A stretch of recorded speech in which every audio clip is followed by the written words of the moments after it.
J'aimerais d'abord dire un petit mot concernant le sujet de ce colloque, qui est la question des migrations au Maroc, parce que c'est un sujet qui fait l'actualité depuis quelque temps. J'ai envie tout simplement de faire la remarque suivante. Parce que lorsqu'on est un pays comme le Maroc, qui a une communauté à l'étranger estimée à environ 5 millions de personnes, il me semble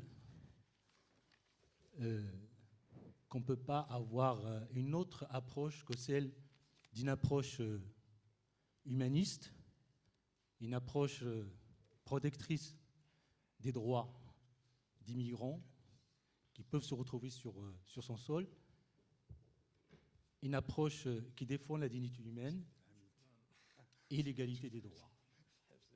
Puisque, comme vous le savez tous, les Marocains de l'étranger vivent dans beaucoup de pays qui vivent dans des situations en fait, où ils jouissent des mêmes droits. Donc, ce qu'on exige pour nous, on doit aussi l'exiger pour tous ceux qui se trouvent sur notre sol. À ce titre, on était très satisfaits, sincèrement, lorsqu'on a appris les recommandations de Sa Majesté le Roi concernant l'approche humaniste et protectrice d'immigrants, de la régularisation et les recommandations en matière de protection des personnes. Ceci dit, moi je me retrouve ici en fait avec une petite délégation d'acteurs associatifs marocains de l'étranger, parce qu'on est là en fait pour un travail sur un autre projet. Donc je remercie Oussad Mlezak de son invitation, ça nous permet d'assister à ce colloque intéressant et de suivre ce dossier aussi de près. On est là en fait, et ça me permet de dire un petit mot sur le projet qu'on a. C'est un projet qui nous tient à cœur. Il y a à peu près un an, le 26 janvier 2013 à Paris, il y a eu une réunion d'acteurs associatifs marocains et on a lancé un appel qui a été signé par une cinquantaine d'associations émireuses, ce qui n'est pas rien, pour la tenue des assises de l'immigration marocaine. Pourquoi ? Parce qu'on estime que l'immigration marocaine, le tissu associatif marocain, arrive aujourd'hui à un carrefour important. D'abord concernant son tissu associatif, qui a évolué, qui est en pleine mutation, parce que aussi la démographie de l'immigration marocaine était en évolution et en renouvellement, et que la situation aussi politique, sociale évolue aussi, et qu'il était temps pour nous de marquer une pause pour regarder dans le rétro et essayer d'avoir une vision de l'avenir. Et on a identifié aussi 4 thèmes qui nous paraissent importants aujourd'hui et qui attirent l'attention des Marocains de l'étranger et qui doivent faire l'objet d'une réflexion commune. D'abord, et comme vous le savez tous, depuis la nouvelle Constitution consacre pour la première fois les droits politiques des Marocains de l'étranger. Ce n'est pas la première fois. Dans la Constitution marocaine, on reconnaît le droit de vote et d'éligibilité aux Marocains de l'étranger. Nous attendons toujours donc la mise en pratique. Il y a actuellement, depuis un certain temps, une effervescence au sein du mouvement associatif marocain, au sein des acteurs associatifs marocains. Ils ont envie de se faire entendre. Donc, auprès des autorités marocaines, tous ceux qui ont le pouvoir de légiférer, ils ont envie d'être acteurs donc, de ce droit enfin accordé. Il y a aussi un autre deuxième point très important. Ce sont les recommandations de Sa Majesté le Roi contenues dans son discours du 20 août 2012 qui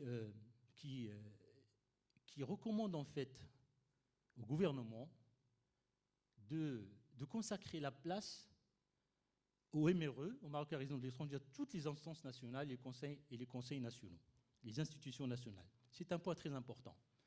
Donc c'est une manière aussi d'accorder les droits civiques aux Marocains d'étrangers qui ont tant donné. Je pense que tous ceux qui sont ici ont des proches qui sont immigrés, qui ont des familles à l'étranger.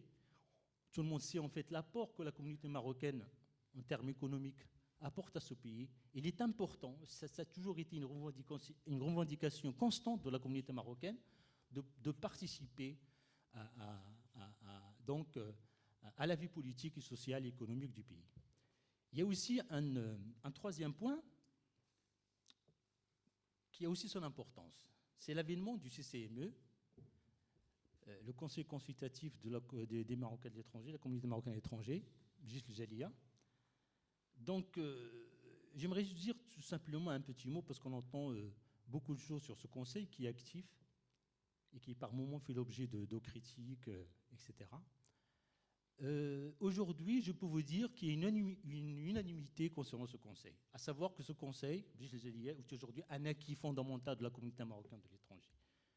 Et qu'il y a une volonté de se l'approprier, d'en faire une maison commune de tous les Marocains de l'étranger, en dehors de tous les clivages politiques. C'est une constance.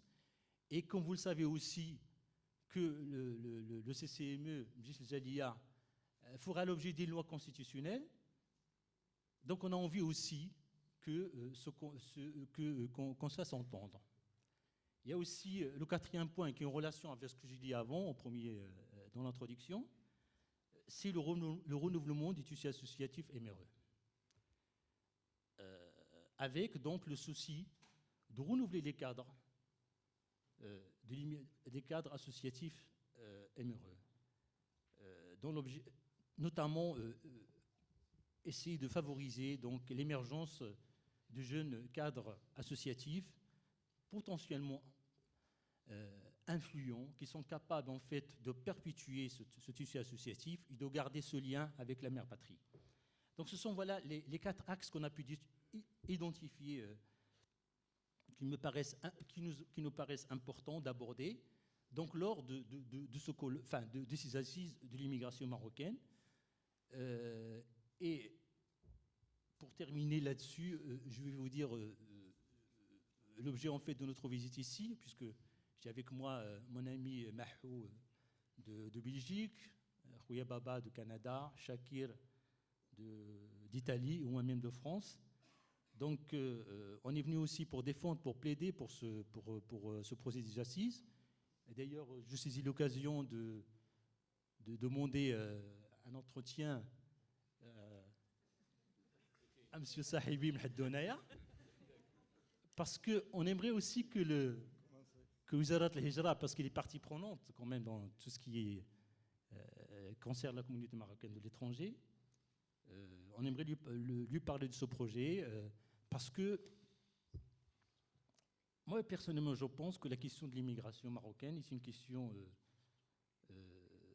d'intérêt national. C'est une question stratégique qui doit faire l'unanimité.